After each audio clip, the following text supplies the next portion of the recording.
Alright, hello everyone, welcome back to the channel. This of course is another anime reaction video. Today, you're starting the new series, or the series that is replacing Daily Lives of High School, is Arakawa Under the Bridge, which is also a pretty short series, but it's 2 seasons, both have 13 episodes, I believe. I have no clue what this is going to be about. All I know is that it's going to be another comedy series, as far as I know.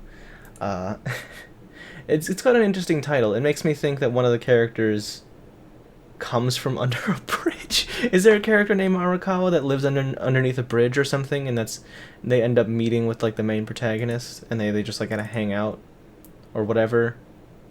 Because based on the title, that's what it sounds like it's gonna be. But like I said, I have no fucking clue. Because I think I might have heard about this before. I'm pretty sure this was in my plan to watch list even before I started reacting to stuff on YouTube. But even still, I didn't know much about it. I don't remember why I added it, because that was probably a long time ago, but either way, I'm going to get started watching this. As always, unless you're new here, there will be links down in the description below, which will take you to the full-length uncut reaction, so go ahead, follow one of those links so you can watch the reaction, then come back to YouTube for the discussion. Without further ado, let's get started with episode 1 of Arakawa Under the Bridge. Alright. This was not even a little bit of what I was expecting in the show. To be fair, I mentioned it before, I didn't know what the hell I was expecting, but this is taking me by goddamn surprise. The last thing I was expecting was any of what happened. You know, I heard it was a comedy, but I thought it would be a lot more relaxed. I thought it'd be more like a slice of life comedy, like Daily Lives of High School Boys. We were just hanging out, having a good time, getting to know this quirky girl who lives underneath the bridge by herself. We got some of that, but they kind of turned all of those things, all of those aspects up to like 11? First of all, I said it before. I said it so many times during this episode, but this is goddamn beautiful. The animation, like the art direction and like the art style is all, ooh, it was so unique and interesting to watch. Like I love that when they do something like different, you know. It's so visually different that it kept me so like fascinated the entire time I was watching that episode. That was insane. So I'm so glad that I am now watching this anime. Oh, what the fuck just happened? My screen went totally black for a second. Oh, alright. I don't know what the deal with that was. What is it? I can't speak. But yeah, okay, so it was animated by Shaft, which scrolling through what they've made, I believe I've watched exactly 0 of any of their anime before.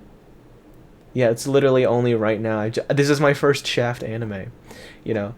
But like I said, I've heard that some people that worked at Shaft worked on the Kage-sama Love is War anime, which has amazing like presentation and execution. So like I was saying, if it's anything if it's anything similar, the Monogatari series, similar to how this like looks in terms of like presentation, I'll already love it. The director is Akiyuki Shinbo, excuse me.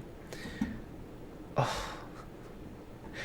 I don't know if it's just him, but if it's him and he's the one directing and he's the reason for how like high quality and like how unique this all looks like. It says he's the director of some of the Monogatari stuff, some other stuff. I wonder what drugs he and the entirety of Shaft uses. I want to know too. This is incredible. Oh boy.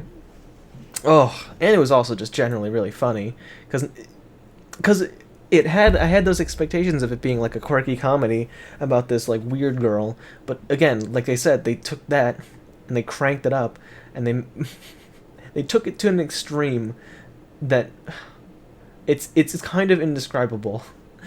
Like, like I'm coming up with very few words that I can use to describe this. It's very expectation subverting. That's like a very popular thing, especially recently in like Western media, in certain movies. But the way it's used here, somehow, it works really well. Not only, and I think that's mostly because they've set it up even like before, like they've subconsciously set it up in your mind before most of the episode has even gone by. That by the way, expect the unexpected, but even the unexpected things that you expect will be completely fucking wrong. We're going somewhere completely different. You know, with the introduction, with this guy, and all of what they're doing. I can't describe it as any less than fucking genius. It's actually incredible what they've achieved with this, and I've only watched the episode, and I already have such a high opinion of this. I don't know how they did it, like I said, but I'm really excited to keep watching this show. Alright, yeah, I'm gonna get started with episode 2 of Arakawa Under the Bridge, season 1. The biggest thing going through my head right now after finishing the episode is that it's kind of ironic that one of like the biggest aspects to Nino as a character is that she is claiming to be from Venus. You know? Ooh.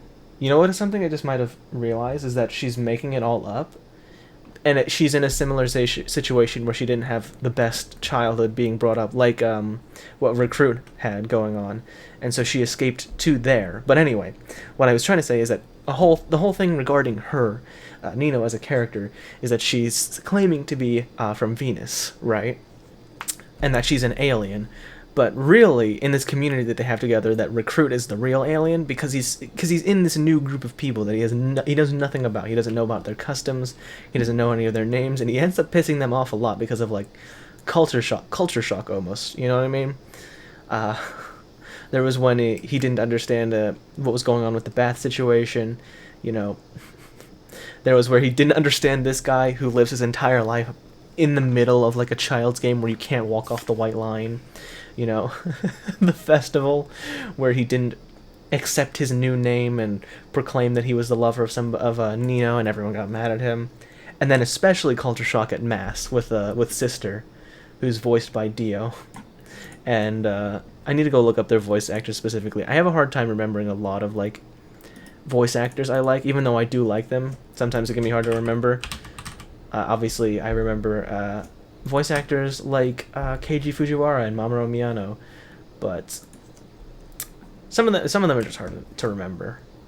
It's Tomokazu Sugita, that's right, and then Takahiko Koyasu.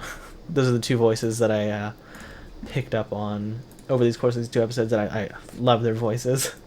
So it'll be interesting to see if they're going to do anything in regards to like the relationships further over the course of the series, because like I've watched like goofy comedy series where like for a long time, like at the beginning and even like for most of it, it's just like focusing on comedy, but usually by the end they at least try to hit you with some emotional stuff by the end of it. You know, Daily Lives of High School Boys did it a little bit with Graduation, and they showed off a bunch of different things like payoffs to jokes they made before. Gintama's obviously the biggest one on this channel, but you know, K-On! Has some emotional moments. Lucky Star has one in particular I can think of off the top of my head. I can't remember if there are more, but with all of the stuff being introduced and like going through, I'm just kind of curious if they're gonna do something similar. It's like the thing I can think about the most, potentially being like an emotional thing that gets brought up later on, would be the relationship between Nino and Recruit. What Nino's past is, and even like going even further beyond than that, like the backstories and like the past of the people living in this sort of community, you know? That's something I am genuinely, like, really interested to see if that'll go anywhere. Obviously, I won't be pissed off if they don't, because just, like, the visual, like, style, the striking visual design and, like, the style and, like, the execution of everything is just so, like, captivating, and the comedy is so much fun as of right now that I'm really glad that I've decided to start watching the show. You know, I'm glad that I ended up watching this show. So, almost forgot, but I looked into it.